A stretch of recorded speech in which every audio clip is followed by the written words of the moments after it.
isa sa amin, ang bawat isa sa amin, nandito yung Purple Warriors. Woo! Tatag lang. Kasi kami ang magiging boses ni Pastor. Kami ngayon ang lumalakad para kay Pastor.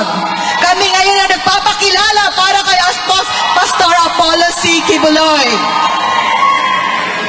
Una sa lahat, mga kababayan, alam ko maraming pangako ang naririnig natin sa mga panahong ito kasi malapit na yung pong halalan.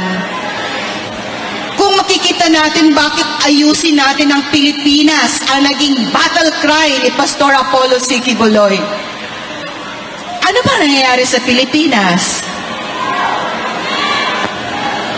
Ano ang sitwasyon ng ating inang bayan?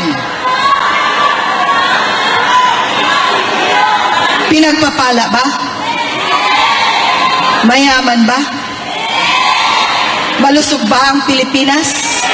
Ang ating inang bayan, malusog ba? Mabuti ba ang kalagayan? O kontento na kayo, mga kababayan? Kontento na ba tayo? Ang hindi kontento tumayo. Ang hindi kontento sa Pilipinas. So yung mga nakaupo, kontento kayo na ganito na lang? Samahan natin ang lahat ng Duterte na hindi tayo kontento, ipaglaban natin ngayong halalan, iparinig natin